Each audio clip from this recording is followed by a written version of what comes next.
जय हिंद दोस्तों, कैसे हैं आप लोग। तो आज हम बात करने वाले हैं साल 2022 में आई एक documentary murder in a court room के बारे में। दोस्तों ये नेटफ्लिक्स पे रिलीज हुआ इंडियन प्रेडेटर सीरीज का सीजन 3 है। दोस्तों ये सच्ची घटना पे आधारित है जिसकी कहानी सुन के आप चौंक जाएंगे, तो आप वीडियो को अंत तक जरूर देखिएगा। एपिसोड की शुरुआत में हम कुछ औरतों को देखते हैं जो कि अपने अपने हाथों में हथियार लेके कोर्ट में पहुंचती हैं। वो सारी बहुत ही गुस्से में होती हैं और वो एक क्रिमिनल से बदला लेना चाहती थी। वो उसे कोर्ट रूम के अंदर ही पकड़ती हैं और उसे बेरहमी से मार डालती हैं। दोस्तों इस क्रिमिनल का नाम था अक्कू यादव और गाँव की औरतों ने मिलकर नागपुर के एक कोर्ट में चाकू और पत्थरों की मदद से इसकी जान ले ली थी, और वो भी तब जब वो अपनी सुनवाई के लिए वहां पर आया था। जब पुलिस उन औरतों के बारे में इन्वेस्टिगेट करने लगती है तो उन्हें पता चलता है कि वो सभी एक ऑटो रिक्शा से आई थी, इसीलिए पुलिस उस ऑटो चलाने वाले को कस्टडी में ले लेती है। एडवोकेट विलास यादव बताते हैं कि उस ऑटो रिक्शा वाले का कहना था कि जो औरतें उसके ऑटो में चढ़ी थी वो अक्कू यादव के मर्डर की बातें कर रही थी और उसके बाद उन्होंने अक्कू यादव को मार डाला। वो सारी औरतें कस्तूरबा नगर में उतरी थी और ये जान के पुलिस की टीम वहां पे इन्वेस्टिगेट करने गई और वहां पे उन्होंने सविता नाम की एक बाई और 2 और औरतों को गिरफ्तार किया।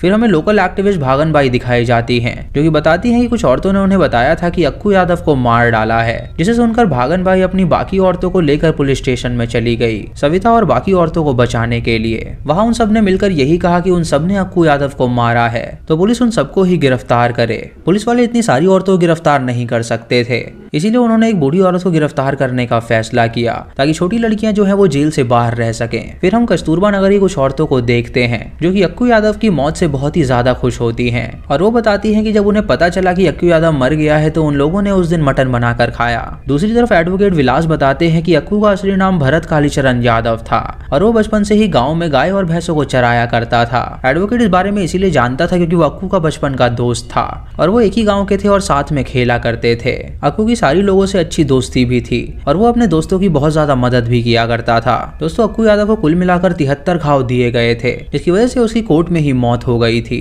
ये खबर देश भर में फैल गई थी जिसकी वजह से दूर दूर से रिपोर्टर उन औरतों का इंटरव्यू लेने आते थे और उन सबका एक ही सवाल था कि आखिर उन लोगों ने अक्कू यादव को क्यों मारा। कुछ औरतों ने इंटरव्यू में बताया कि अक्कू यादव ने उन लोगों को 10 साल से परेशान कर रखा था। हमें अक्कू यादव के स्कूल से भी कुछ लोगों का इंटरव्यू दिखाया जाता है जहाँ स्कूल की प्रिंसिपल बताती है कि अक्कू यादव एक बहुत अच्छा स्टूडेंट था और बहुत ही डिसिप्लिन में रहा करता था, पर किसी वजह से उसने पढ़ाई 7th ग्रेड में आकर छोड़ दी और उसके बाद अक्कू यादव का क्या हुआ उन्हें कुछ भी नहीं पता। एडवोकेट विलास ये बताते हैं कि अक्कू के 6 भाई बहन थे जिसमें से उसका एक बड़ा भाई था लल्लू जो कि बहुत बड़ा क्रिमिनल था और जब अक्कू के पिता की मौत हुई तो अक्कू बहुत ज्यादा बदल गया। उन लोगों को अपनी गाय भैंस भी बहन की शादी करवाने के लिए बेचनी पड़ी जिससे उनकी हालत ऐसी हो गई थी कि उन लोगों के पास खाने के लिए खाना नहीं था। अपनी फैमिली को सपोर्ट करने के लिए ही अक्कू गलत रास्ते पे चल दिया और वही गलत काम करने लगा जो उसका भाई किया करता था।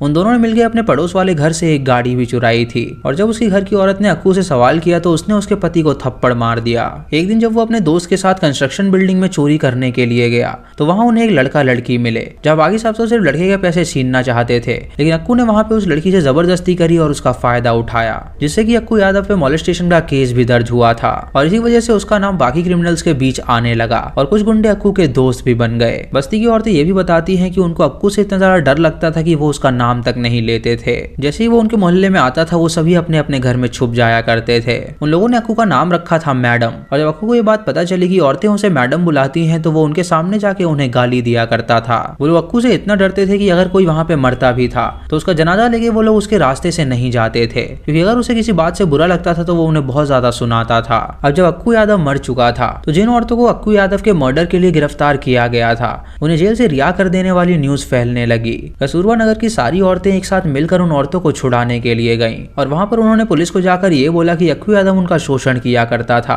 और उन्हें बहुत ज्यादा परेशान किया करता था, जबकि पुलिस उनकी मदद के लिए कभी नहीं आई। वो औरतें ये भी बताती हैं कि उनकी मदद करने के लिए बस्ती में सिर्फ आशा भगत नाम की एक औरत आया करती थी। असल में आशा भगत बस्ती में एक शराब बेचने का काम किया करती थी और उसके पास बहुत सारे क्रिमिनल्स आते थे जो कि उससे शराब खरीदते थे और इसी वजह से अक्कू यादव भी आशा से थोड़ा डरा करता था और तभी आशा भगत ने बस्ती के कुछ लोगों के साथ मिलकर एक टीम बनाई और फैसला किया कि वो अक्कू यादव को मार डालेंगे। सब कुछ उनके प्लान के मुताबिक ही हुआ था और उन लोगों ने अक्कू को बहुत सारी शराब पिलाई थी और फिर उस पर चाकू से हमला किया, लेकिन उस दिन किसी तरह अक्कू उन लोगों से बच निकला और उसे पता चल गया कि उसे उन लोगों से बहुत ज्यादा खतरा है। उसके बाद अक्कू ने अविनाश तिवारी नाम के एक लड़के को अपना दोस्त बनाया जिसने अक्कू को हॉस्पिटल में ब्लड भी दिया था।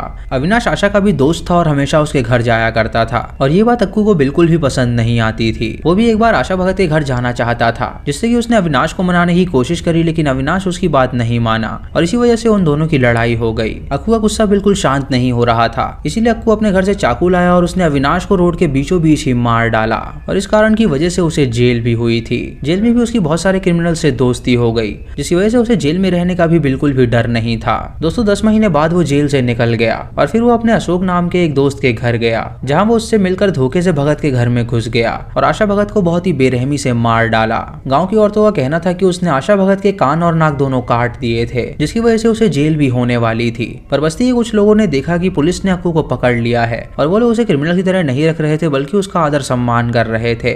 18 महीने पूरे होने पर वो जेल से रिहा हो गया और उसने कस्तूरबा नगर में और भी ज्यादा दहशत फैला दी। वो लोगों के घर में घुसता और वहाँ की औरतों को परेशान करता, जिसकी वजह से सारी औरतें बहुत ज्यादा गुस्से में आ गई थीं, जिसकी वजह से उन्होंने कोर्ट में अक्कू यादव को मारने का फैसला लिया। पर अब मीडिया और पुलिस में ये भी सवाल था कि कुछ औरतें मिलकर ऐसा कैसे कर सकती हैं और एक बीच कोर्ट में वो किसी आदमी को कैसे मार सकती हैं। सेकंड एपिसोड की शुरुआत में हम एक आदमी और उसकी पत्नी को देखते हैं और वो भी उसी बस्ती के रहने वाले थे। वो बताते हैं कि एक बार अक्कू जबरदस्ती उनके घर में घुस आया था और उसने उस आदमी की पत्नी को घर से उठाया था और उसका शोषण किया था। जब उसने सबसे मदद मांगी तो कोई भी उनकी मदद के लिए नहीं आया, क्योंकि सभी लोग अक्कू से बहुत ज्यादा डरा करते थे। दोस्तों जब कोर्ट में अक्कू को मार डाला गया और 5 औरतों को जेल में गिरफ्तार किया गया तो 400 औरतें अपने घर से बाहर निकल कर आई, जिनका कहना था कि उन्होंने भी अक्कू को मारा है। इसी चक्कर में वो सभी औरतें केस जीत गईं, जिसकी वजह से उन 5 औरतों को भी बेल पे रिहा कर दिया गया और जब वो जेल से बाहर आई तो उनका बहुत अच्छे से वेलकम किया गया, क्योंकि उनकी जीत सिर्फ उनकी जीत नहीं बल्कि पूरे बस्ती की जीत थी। बस्ती की औरतें ये भी बताती हैं कि अक्कू उनके बच्चों को स्कूल तक नहीं जाने देता था और उन औरतों को अपने बच्चों को अक्कू से छुपा कर रखना पड़ता था। एक रात अक्कू अपने कुछ साथियों के साथ घर में घुस गया, जहां उसने एक पति और पत्नी को बहुत मारा पीटा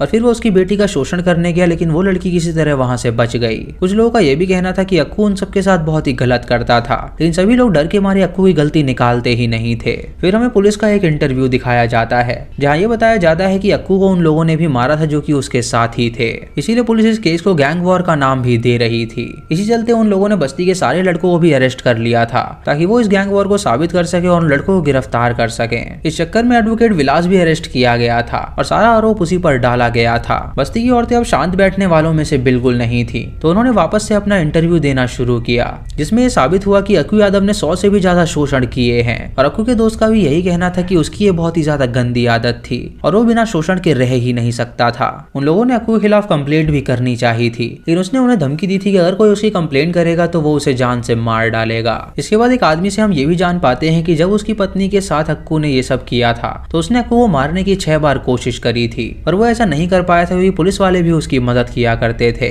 उसके बाद बस्ती की 2 औरतों ने मिलकर प्लान बनाया कि जब अक्कू उसके घर खाना खाने आएगा तो वो उसकी आंखों में मिट्टी डाल देंगे ताकि वो देख ना पाए और उसके बाद वो उसे जान से मार डालेंगे और फिर वो उसे ट्रेन की पटरी पर फेंक देंगे, जिससे कि उसकी लाश तबाह हो जाएगी। अक्कू बहुत ही शातिर था, जो कि इतनी आसानी से फंसने वाला नहीं था और उसे भनक लग गई थी कि वो औरतें उसे जान से मारना चाहती हैं। अक्कू चुपचाप वहां से चला गया और उसने औरतों से कुछ भी नहीं कहा, जिसकी वजह से वो औरतें उसे नहीं मार पाई और उनका प्लान कैंसिल हो गया। अक्कू के डर से बस्ती के बहुत सारे लोगों ने अपना घर ही छोड़ दिया, क्योंकि वो उस क्रिमिनल के हाथों मरना नहीं चाहते थे। फिर हमें उषा नाम की औरत का इंटरव्यू दिखाया जाता है, जिसमें वो बताती है कि अक्कू की हत्या से पहले आखिरी धमकी उसने उसे ही दी थी। इसके साथ वो ये भी बताती है कि एक दिन जब वो अपनी जॉब से वापस घर आ रही थी तो उसके मैनेजर ने एक लड़के को उसके साथ भेजा था, पर जब वो दोनों बस्ती में आए तो अक्कू ने उषा को बहुत ही बुरा भला कहा। ये देख के वो दोनों पुलिस स्टेशन गए अक्कू की कंप्लेंट लिखवाने के लिए, लेकिन पुलिस वालों ने उनकी कंप्लेंट नहीं लिखी क्योंकि वो लोग भी अक्कू से बहुत डरते थे।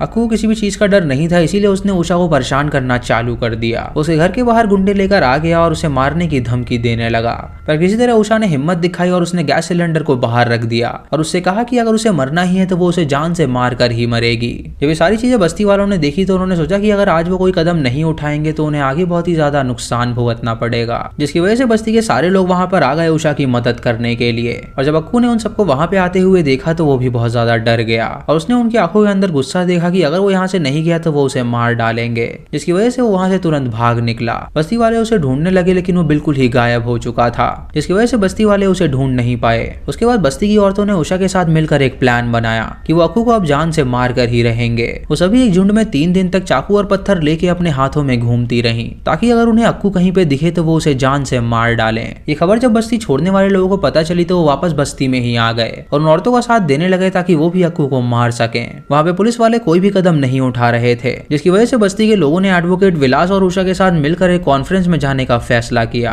वहाँ पे जब उन लोगों ने अपनी बात रखी तो वहाँ के रिपोर्टर्स उनका मजाक उड़ाने लगे। ये देख के बस्ती के प्रेसिडेंट चंद्रा ने उन्हें एक चैलेंज दिया, लेकिन उस चैलेंज की वजह से भी न्यूज वालों को कोई भी फर्क नहीं पड़ा और उनकी न्यूज कभी टेलीकास्ट करी ही नहीं गई। ये देख के बस्ती वाले बहुत ज्यादा गुस्से में आ गए और वो अक्कू के घर गए, जहाँ उन लोगों ने मिलकर उसका घर तोड़ दिया। अक्कू ये बात समझ गया था कि अगर वो बाहर रहा तो वो लोग उसे मार डालेंगे, इसीलिए पुलिस के पास गया और उनके सामने सरेंडर कर दिया। ये उसका एक प्लान था ताकि वो जेल के अंदर जा सके और जब वो बाहर आए तो मामला ठंडा हो जाए और बाद में वो बस्ती वालों से बदला ले। एक दिन न्यूज़पेपर में खबर आई कि अक्कू यादव को 13 अगस्त को कोर्ट में पेश किया जाएगा और इस खबर को पढ़कर बस्ती वाले बहुत ज्यादा चिंतित हो गए, क्योंकि अगर वो बाहर आता तो उन सबकी जान को बहुत ज्यादा खतरा होता। इसीलिए उन लोगों ने प्लान बनाया कि वो कोर्ट की पेशी के वक्त ही उसे मार डालेंगे। जब अक्कू की पेशी वाला दिन आया तो उसी दिन सारी औरतें अपने हथियार लेके कोर्ट के बाहर पहुंच गईं और जैसे ही अक्कू को वहां पे लाया गया वैसे ही वो बस्ती के लोगों को घूरने लगा। वहां पे एक औरत ने उसे चप्पल फेंक कर भी मारा, क्योंकि अक्कू ने उसके किराएदार का शोषण किया था। उसकी चप्पल फेंकने की वजह से बस्ती के लोगों में वापस से हिम्मत आ गई और वो अक्कू के पीछे पड़ गए, जिसकी वजह से पुलिस ने वहां का गेट बंद कर दिया।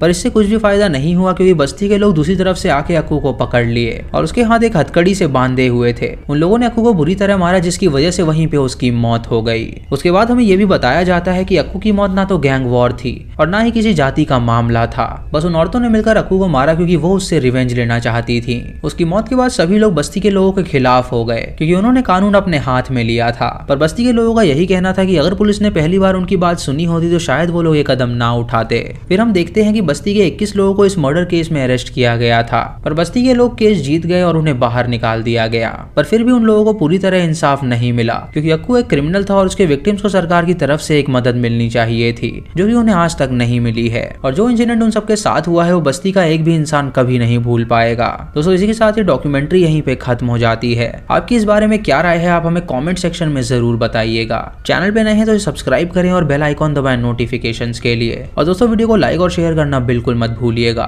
तो मैं मिलता हूँ आपको अगली वीडियो में, तब तक के लिए जय हिंद।